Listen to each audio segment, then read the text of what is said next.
General Zahid, ये क्या एक ग्लोबल शिफ्ट है कि पाकिस्तान ने जो कामयाबी हासिल की पिछले चंद माह में, खासतौर पर दिफाई सलाहियतों के हवाले से, दिफाई कामयाबियों के हवाले से, और फिर सिफारती सतह पर जो कामयाबी हासिल की दुनिया भर में, उसके तहत जनूबी एशिया में तो एक नेट सिक्योरिटी प्रोवाइडर के किरदार के साथ पाकिस्तान सामने आ रहा है। लेकिन क्या ये ग्लोबल शिफ्ट है कि मशरिक़ वस्ता के ममालिक भी जो अमेरिका के ऊपर बहुत ज़्यादा इन्हिसार करते रहे हैं अपने दिफा के लिए, उनकी सोच में भी तब्दीली आ रही है कि वो पाकिस्तान और चीन को अपने दिफा का ज़ामिन बनाना चाहते हैं आने वाले मुस्तकबिल में?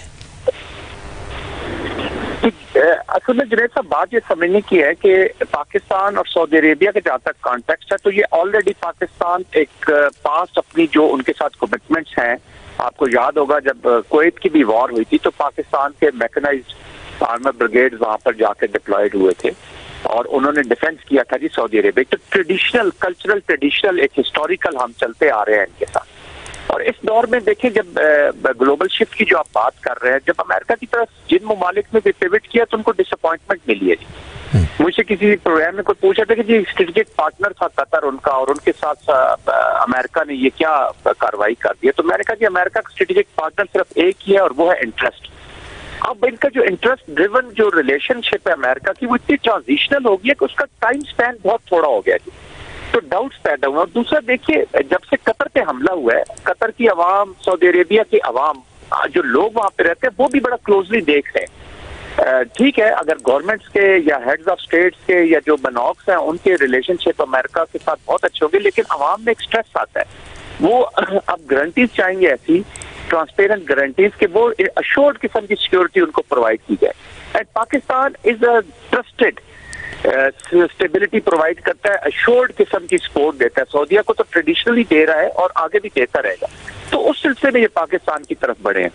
फिर सिचुएशन ग्लोबल शिफ्ट देखी थी, चाइना के साथ एक वहां का स्ट्रेटेजिक कल्चर अभी मिडिल ईस्ट का ऐसा बना नहीं है कि एकदम चाइना की तरफ शिफ्ट कर रहे। यस, तो bridges like Pakistan can be utilize. Actually जो कतर पे हमला है, इसने इस चीज की बुनियाद एक बीज बो दी है मिडिल ईस्ट में चाइना की तरफ शिफ्ट का। मे भी आज से 10 साल 15 साल बाद आप देखें कि ये शिफ्ट हो भी जाए। स्लोली एंड ग्रेजुअली ये अभी शिफ्ट होंगे। इमीडिएटली तो बहुत मुश्किल लग रहा है, क्योंकि मैंने बताया ना कि वहां पे अभी तक स्ट्रेटेजिक कल्चर नहीं है चाइना रशिया की तरफ, फिर इनके अपने मसाइल चल रहे हैं और चाइना उस तरह का ओपन कंट्री नहीं है। बट इनडायरेक्टली जो ब्रिजेस लाइक पाकिस्तान और ऐसी मिडिल पावर्स हैं जिनके थ्रू वो चाइना की तरफ आहिस्ता आहिस्ता माइल होंगे। और कम से कम अगर लीडरशिप मिली तो अवाम में ये जरूर ज़हन में चली गई है कि जी हम अमेरिका के ऊपर डिपेंड नहीं कर सकते।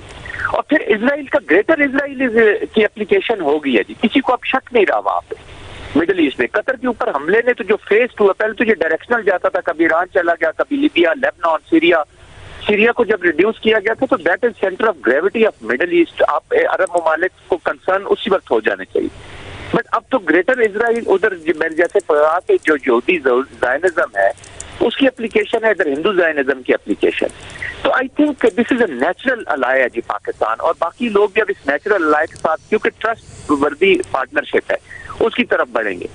इससे पहले आप जो बात कर रहे थे जुनैद के, जो हामिद मीर साहब भी जिसका जिक्र कर रहे थे, देखिए जब पाकिस्तान को खतरा लगा तो तब तो जो वॉरफेयर है जी उसकी बहुत सी डोमेन्स है, टेक्नोलॉजिकल डोमेन्स है, इकोनॉमिक लिवरेजेस चाहिए होती है, लंबी वॉर होनी है, पेनफुल वॉर होनी है। तो पाकिस्तान को सऊदी अरेबिया से ग्रेट हेल्प आ सकती है। जरूरी नहीं कि उनके ट्रुप्स ही आए, ऑन ग्राउंड आए, लेकिन वो सपोर्ट जो होगी और फिर डिप्लोमेटिक पोलिटिकल सपोर्ट जो होगी, जब सऊदीया किसी मुल्क के साथ, देखे इस्लामिक कंट्री में एक उसका रोल है, उसको कल्चरल रिलीजियस जो एक हासिल है, एक मकाम जो हासिल है, पाकिस्तान उसके साथ जब जुड़ेगा तो बाकी अलाइज भी जुड़ेंगे जी। आप you will have more friends. Strategic partners हमेशा आपको काम आते हैं, और बाकी इकोनॉमिक्स पे तो भी काफी बात हो चुकी है कि वो कैसे जाएगा।